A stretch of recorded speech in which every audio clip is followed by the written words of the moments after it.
नमस्कार साथियों, आप देख रहे हैं यस ट्रस्टेड न्यूज़। मैं हूं आशीष श्रीवास्तव।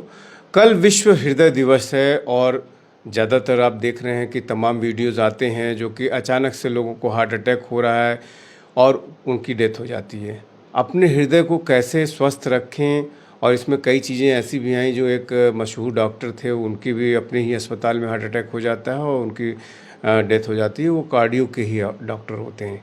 और ऐसे में बहुत से लोगों के दिमाग में रहता है कि कोविड की जो वैक्सीन हम लगवाए हैं उसकी वजह से, लेकिन अभी कहीं ऐसा कुछ प्रूफ नहीं हो पाया इस तरह की चीज़ें। लेकिन हम अपने हृदय को कैसे स्वस्थ रखें, हमारे साथ सीनियर कार्डियोलॉजिस्ट हैं डॉक्टर मेहर अब्बास साहब, और उनके अस्पताल में आरबी मेमोरियल जो कि जौनपुर में शाही किले के पास पड़ता है, उनके पास हम एक बार फिर अभी कुछ दिन पहले मैंने डायबिटिक पे इनका एक इंटरव्यू दिखाया था आपको। आज चूँकि सामयिक विषय ये है कि कल विश्व हृदय दिवस है, हम इनके साथ बैठे हुए हैं कि किस तरह से लोग जो है अपने हृदय को स्वस्थ रख सकते हैं, अपनी जो जान की जोखिम है उसको कम कर सकते हैं। डॉक्टर मेहर अब्बास साहब।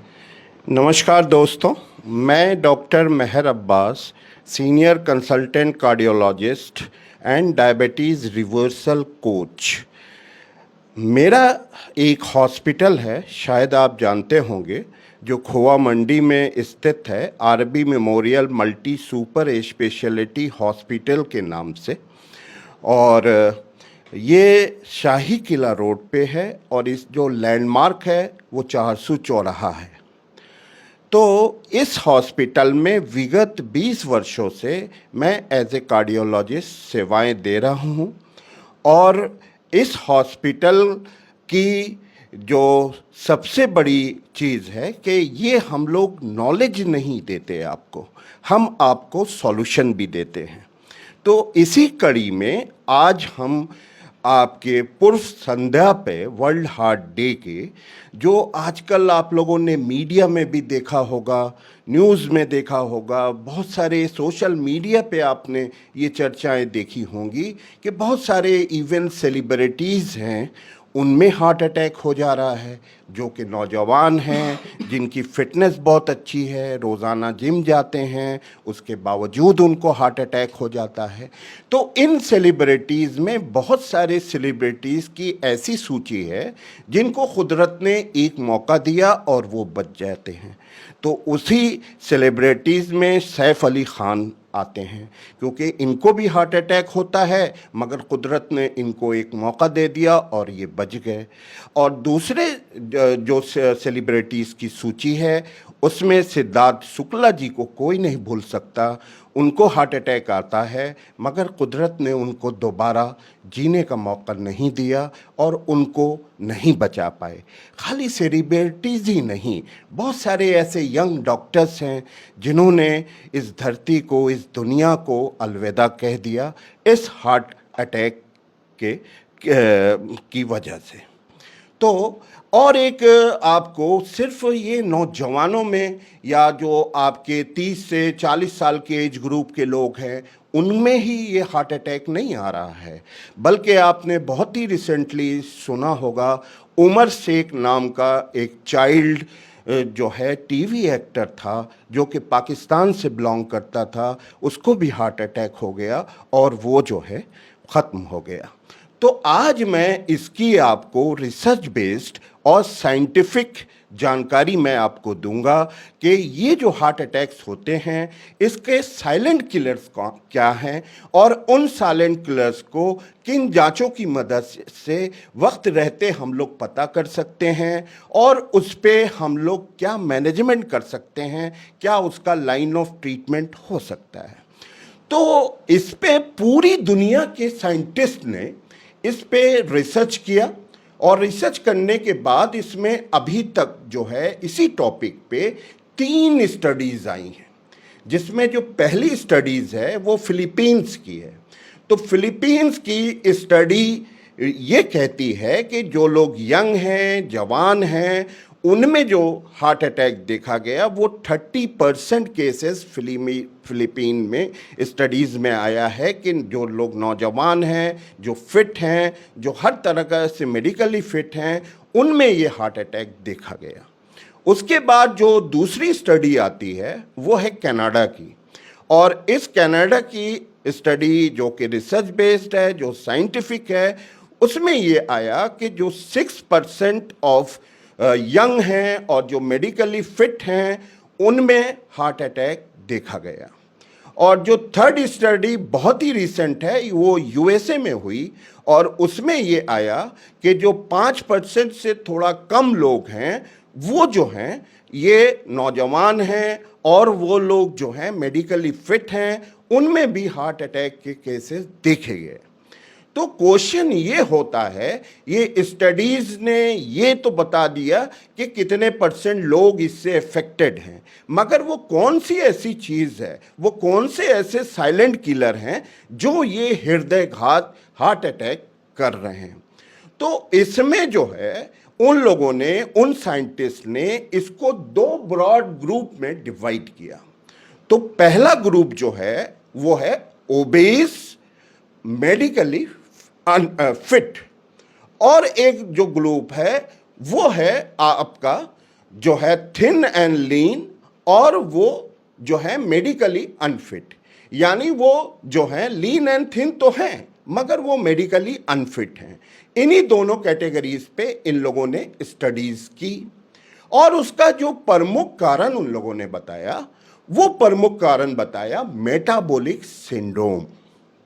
तो मेटाबॉलिक सिंड्रोम को आप ऐसे समझ लेते हैं, समझ सकते हैं कि बॉडी के अंदर एक राक्षस जो है वो घर कर गया और वो राक्षस के 4 पैर होते हैं। तो जब 4 पैर उसके होते हैं तो वो बहुत मजबूत है।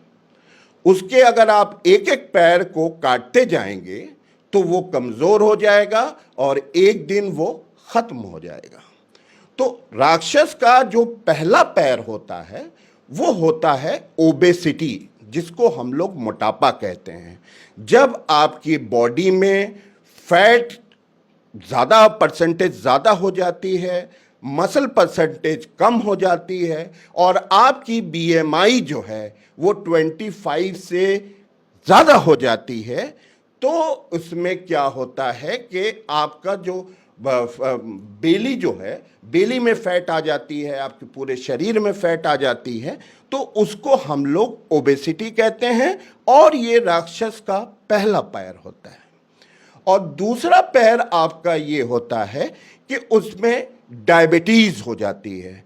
यानी अगर आपकी फास्टिंग ब्लड शुगर 100 से ज़्यादा बढ़ जाती है तो उसको प्री डायबिटीज कहते हैं, और अगर वो 125 के ऊपर हो जाती है तो उसको हम लोग डायबिटीज कहते हैं। तो ये जो होता है डायबिटीज जो है ये राक्षस का दूसरा पैर हो गया। और जो तीसरा पैर है वो होता है आपका हाइपरटेंशन, जिसको हम लोग ब्लड प्रेशर बोलते हैं। तो हाइपरटेंशन, ब्लड प्रेशर को कैसे नापा जाता है? ब्लड प्रेशर जो नॉर्मल होता है वो 120 से 80 होता है। यदि आपका ब्लड प्रेशर 125 से बाई 85 हो जाता है तो आप जो है, आपके अंदर जो है ये मेटाबॉलिक सिंड्रोम जो है, यानी राक्षस का तीसरा पैर जो है, ये आपके अंदर घर कर रहा है। और जो चौथा पैर राक्षस का होता है वो होता है डिसलिपिडीमिया। डिसलिपिडीमिया का मतलब ये होता है कि अगर आपका सेरम कोलेस्ट्रॉल बढ़ जाता है, एलडीएल बढ़ जाता है, या आपकी ट्राइग्लिसराइड बढ़ जाती है, तो आप ये समझें कि राक्षस का चौथा पैर भी आपके शरीर में बन गया है। तो मेटाबॉलिक सिंड्रोम के 4 कंपोनेंट आपको मैंने राक्षस का एग्जाम्पल देके समझा दिया। पहला हो गया ओबेसिटी, दूसरा हो गया डायबिटीज, तीसरा हो गया हाइपरटेंशन और चौथा हो गया आपका डिसलिपिडीमिया। तो इन 4 जो कंपोनेंट हैं इसको हम कैसे समझ सकते हैं और इसको कैसे हम इन्वेस्टिगेट कर सकते हैं कि ये चीज़ें कैसे आईं? तो उसमें एक जांच होती है जिसको ब्लड द्वारा किया जाता है। उस जांच का नाम होता है HOMA-IR। तो HOMA-IR को हम लोग कैसे मेजर करते हैं? तो IR is equal to fasting insulin level multiplied by fasting blood sugar divided by 405। तो यहाँ एक बात हम आपको ये भी बताएंगे कि इसमें जो फास्टिंग ब्लड शुगर होती है ये मिलीग्राम पर डेसीलीटर में होती है, मगर हमारे बहुत सारे दोस्त, बहुत सारे इंडियंस जो हैं वो अब्रॉड रहते हैं, जैसे US में रहते हैं, यूरोप में रहते हैं, दुबई में रहते हैं, वहाँ जो ये जांच की वैल्यू आती है वो मिलीमोल्स पर लीटर में आती है। तो वहाँ के लोगों को ये करना चाहिए कि जो ये आपकी सपोज वहाँ की जो है आपकी फास्टिंग ब्लड शुगर 10 मिलीपोल्स पर लीटर है, तो उसको हम लोग क्या करते हैं, कन्वेंशनली उसको 18 से मल्टीप्लाई कर देते हैं, तो वो हमारी मिलीग्राम पर डेसीलीटर में आ जाती है, जो हमारे लिए कन्वीनियंट होती है। दूसरी एक बात इसमें ये बोलेंगे, जो आप लैब से होमा IR की जांच कराते हैं तो उनके अंदर वो टाइप होके आ जाती है होमा IR इज इक्वल टू 3.25 या 2.5, तो आप उस पर निर्भर ना करें। आपको जो मैंने फॉर्मूला बताया, जो इक्वेशन बताया, आप उसमें फास्टिंग ब्लड शुगर को प्लेस करें, फास्टिंग इंसुलिन लेवल को प्लेस करें, डिवाइडेड बाय 405। वो जो वैल्यू होती है वो आपकी ऑथेंटिक वैल्यू होती है, क्योंकि हमने लैब टेस्ट में जो वैल्यूज देखी, वो जो वैल्यूज हैं, पता नहीं कौन सा फॉर्मूला वो इस्तेमाल करते हैं कि वो में बड़ा वेरिएशंस होता है।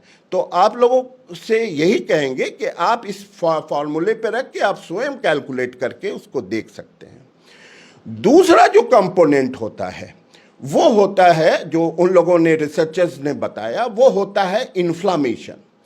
तो इन्फ्लामेशन को समझने के लिए आप इसमें ये कर सकते हैं, ऐसे कह सकते हैं कि हम लोग जो है आग का इस्तेमाल करते हैं मंदिरों में पूजा करने में, हवन करने में, धूप बत्ती में, अगरबत्ती में, किचन खाने में खाना बनाने के लिए।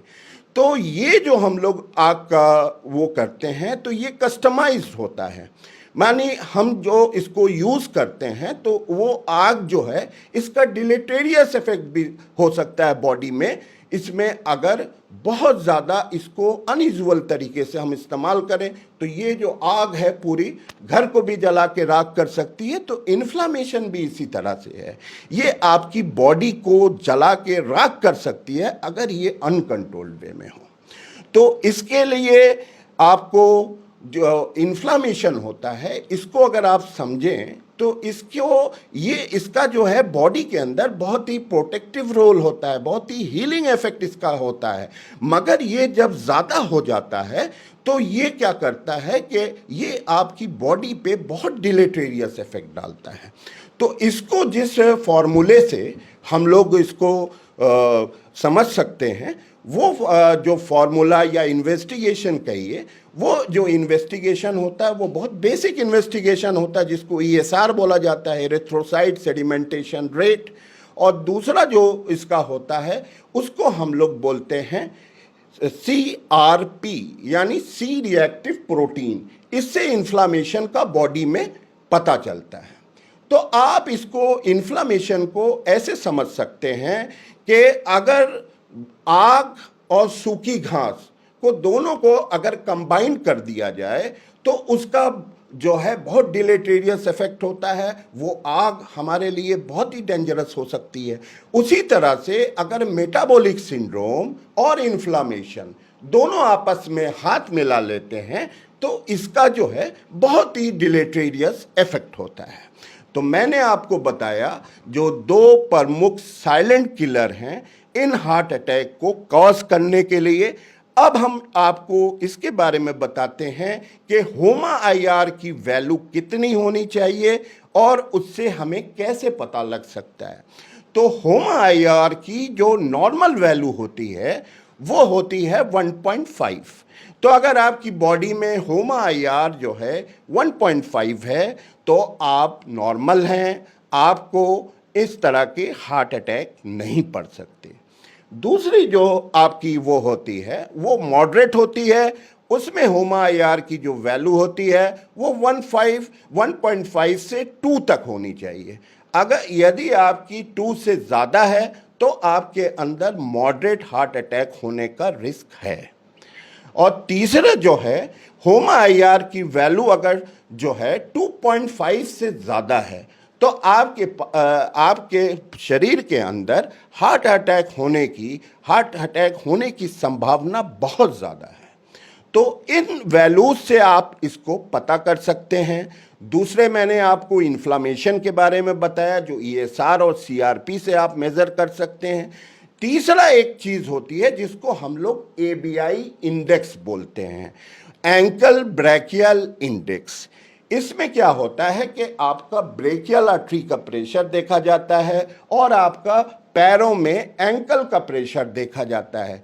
यदि ये जो है 1 या 1.5 से ज़्यादा होता है तो ये इसको हम लोग नॉर्मल बोलते हैं। और यदि ये 0.5 से कम हो जाता है, यानी आपका एंकल ब्रैकियल प्रेशर जो है बहुत ज़्यादा हो गया, 150 हो गया, और ये आपका जो है ब्रैकियल प्रेशर कम हो गया, और जो डिफरेंस इसका है वो अगर 0.5 से ज़्यादा हो जाता है तो यानी आपके अंदर हार्ट अटैक होने की संभावना या रिस्क बहुत ज़्यादा होती हैं। तो ये 3 पैरामीटर्स हमने आपको बताए कि कैसे आप हार्ट अटैक के रिस्क को पता कर सकते हैं कि आपको हार्ट अटैक पड़ेगा या नहीं पड़ेगा, इर्रिस्पेक्टिव ऑफ एज ग्रुप। क्योंकि मैंने आपको बताया कि खाली जवानों में ही हार्ट अटैक नहीं हो रहे हैं, ये हार्ट अटैक जो है 15 साल के बच्चे में भी दिखाई दे रहे हैं, क्योंकि उसमें मेटाबॉलिक सिंड्रोम है। और मैंने आपको बताया कि मेटाबॉलिक सिंड्रोम और इन्फ्लामेशन जब बॉडी के अंदर दोनों मिल जाते हैं तो आप जो है हाई रिस्क ग्रुप में आ जाते हैं। देखिए, लाइफ में कोई भी चीज़ अचानक नहीं होती, चाहे वो सक्सेस हो, चाहे वो फेलियर हो, चाहे वो आपकी हेल्थ हो। हर चीज़ में आपको जो है थोड़ा थोड़ा काम करना होता है, हर चीज़ को कंपाउंडिंग करनी होती है, उसका क्यूमुलेटिव इफेक्ट आता है। 1-2 दिन में कोई चीज़ें होती नहीं हैं। तो अगर आप अपने मेटाबॉलिक सिंड्रोम को और आप अपनी लाइफ में सक्सेस या फेलियर या कोई भी चीज़ आप करना चाहते हैं तो उसमें क्यूमुलेटिव इफेक्ट होगा। उसमें आपको 10 साल पीछे देखना होगा कि हमने क्या किया और आज हमको मेटाबॉलिक सिंड्रोम से 2-4 होना पड़ रहा है। तो ये चीज़ें जो हैं, ये आपकी, जब भी आप इसको देखें तो आप थोड़ा पीछे ताक के देखें कि इसको कैसे हो। तो ये मैंने आपको बता दिया कि आप में ये चीज़ें कैसे होती हैं, मैंने स्टडीज़ आपको बता दी, और मैं अब जो आपको बताने जाऊंगा वो बताने जाऊंगा कि इसमें हम क्या कर सकते हैं। तो होमा आईआर की जो मैंने आपको वैल्यू कैलकुलेट करना बताया, वो ये बताया कि उसमें आप 2 मेजर कंपोनेंट देख रहे हैं। तो वो 2 कंपोनेंट जो हैं वो हैं आपके ग्लूकोज और इंसुलिन। तो ग्लूकोज और इंसुलिन को अगर आप अपनी बॉडी में कंट्रोल कर लेंगे तो आप मेटाबॉलिक सिंड्रोम और इन्फ्लामेशन दोनों से बच सकते हैं। तो ग्लूकोज और इंसुलिन को आप कैसे कंट्रोल करें? तो ग्लूकोज को देखिए, जो हम लोग इंडियंस हैं, हम लोग जो डाइट लेते हैं, वो जो डाइट होती है वो अनाज से हमको मिलती है।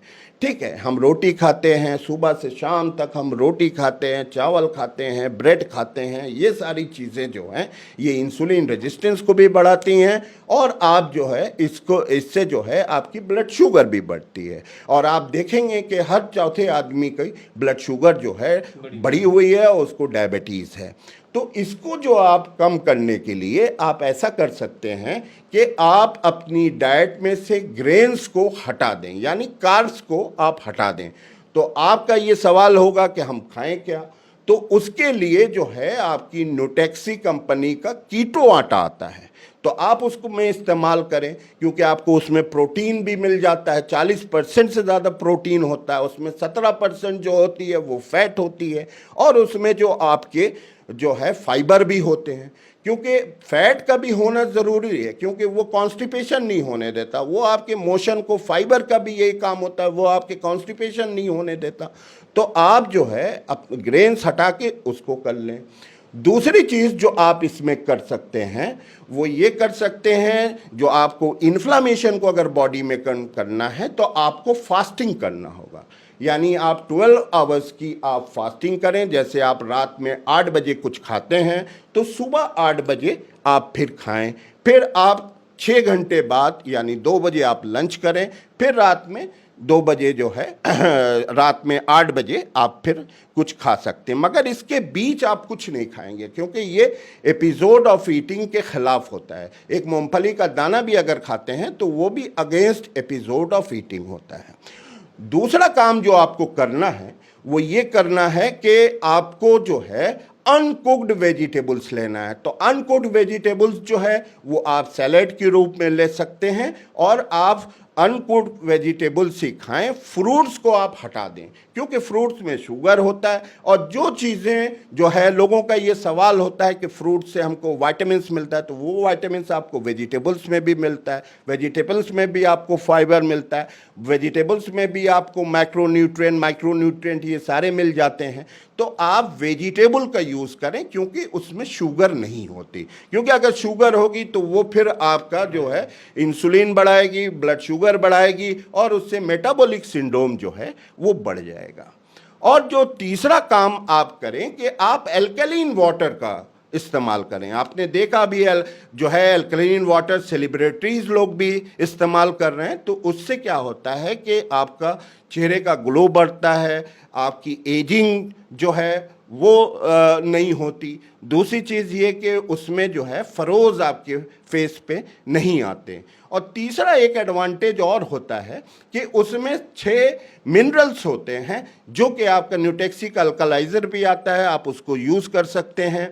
उसमें आपको 6 पूरे जो डायबिटीज़ लोगों के लिए बहुत ज़रूरी हैं, जैसे sodium, potassium, calcium, magnesium, selenium, zinc, cobalt, ये सारी चीज़ें पाई जाती हैं। तो इससे क्या होता है कि आपकी जो बॉडी के अंदर एसिडिक फ्रैगमेंट होते हैं उसको भी ये न्यूट्रलाइज कर देता है। और तीसरा, आप इसी बहाने आप पानी भी पी लेते हैं तो आपकी बॉडी का हाइड्रेशन भी सही हो जाता है। तो ये आप एज ए मैनेजमेंट इसको यूज़ कर सकते हैं। और इस तरह से ये जो आपके नॉर्मल आदमी में, फिट आदमी में, जो जिम जाते हैं, उन लोगों में जो हार्ट अटैक के केसेस होते हैं उसको आप प्रिवेंट कर सकते हैं। एक सामान्य सी बात हम आपसे पूछ रहे हैं, जैसे मान लीजिए कोई अपने बारे में ये पता करना चाहता है, यंग आदमी है और उसे ये लगता है कि मुझे फ्यूचर में इस तरह के जो सडन हार्ट अटैक आ रहे हैं, अगर ऐसा हो सकता है कि नहीं हो सकता है, तो वो अपनी कौन सी जांच कराएगा? ये देखिए, मैंने 3 प्रमुख जांच आपको बताई है। एक जांच मैंने बताई आपको होमा IR की, ये ब्लड से होती है, आप इसको करा लें। दूसरी जो मैंने आपको इन्फ्लामेशन देखने के लिए जो जांच बताई वो आप ESR की जांच होती है, और जो है ये CRP जांच होती है, जिसको सी रिएक्टिव प्रोटीन बोलते हैं, ये भी ब्लड से होती है। ये सब जांचें मिला के कुल कितने की, एक चूंकि बजट फैमिली अगर किसी का है, अगर देखिए, ये जांचें जो हैं, ये जांचें मुश्किल से आपके जो है 700-800 में तीनों जांचें हो जाती हैं, जिसमें एक जांचें तो आप घर बैठे नॉर्मल BP मशीन से कर सकते हैं, जो ऑर्डिनरी BP मशीन है। एक बार आप ब्रेकियल प्रेशर ले लें, एक बार जो है आप एंकल प्रेशर ले लें, और इससे का जो डिफरेंस है वो जो है आप उससे देख सकते हैं। ABI बहुत अच्छी जांच होती है, और इससे जो है जो डिफरेंस होता है, इससे आप बहुत सारे हार्ट अटैक के बारे में पता कर सकते हैं। आपको लकवा होगा कि नहीं, सेरिब्रल स्ट्रोक्स होगा कि नहीं, उसके बारे में भी पता कर सकते हैं। और ये जो है बहुत ऑथेंटिकेटेड जांच है, क्योंकि इस तरह के जो हार्ट अटैक होते हैं वो तो आपके कन्वेंशनल एंजियोग्राफी में भी नहीं आते। वो जो आप CT एंजियो कराते हैं जो कैल्शियम स्कोर देखने के लिए, उसमें भी नहीं आते।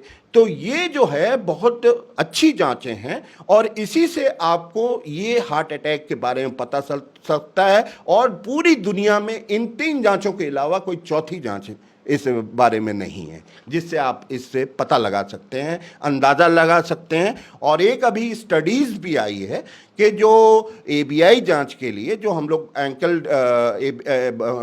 ब्रैकियल इंडेक्स जो पता करते हैं, इसमें क्या होता है कि जो 20% लोग हैं वर्ल्ड वाइड, उसमें जो हार्ट अटैक की समस्या आती है, तो वो आती है पेरिफेरल आर्टेरियल डिजीज या पेरिफेरल वैस्कुलर डिजीज होने के कारण से, जिनके पैर में दर्द होता है, क्लॉडिकेशन होता है, जो बहुत ज़्यादा खड़े रहते हैं, जो ज़्यादातर दरबान वरबान होते हैं या इस टाइप की जॉब में होते हैं, जिनको पेरिफेरल वैस्कुलर डिजीज़ होती है, उनमें हार्ट अटैक जो है 20% बहुत कॉमन होता है।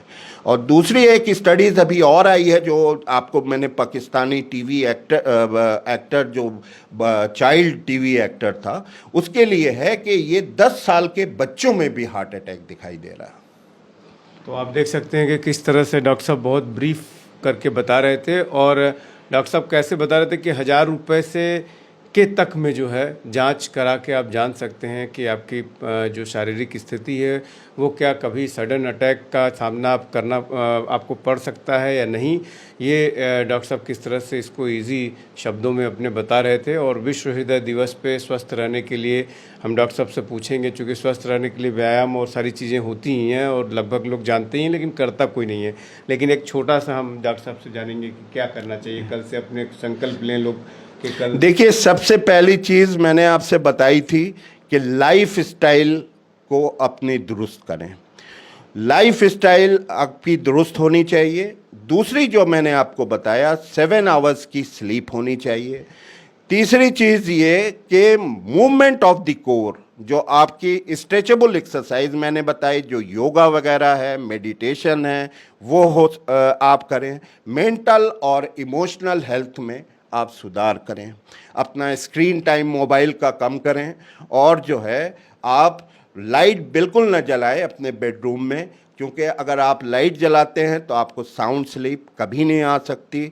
और इसी इसमें मैं अपने सारे जो हमारे अमेरिकन हार्ट एसोसिएशन के मित्र हैं, जो यूरोपियन हार्ट एसोसिएशन के मित्र हैं, जो हमारे WHO के मित्र हैं, उनको जो है अग्रिम वर्ल्ड हार्ट डे की बधाई देना चाहता हूं।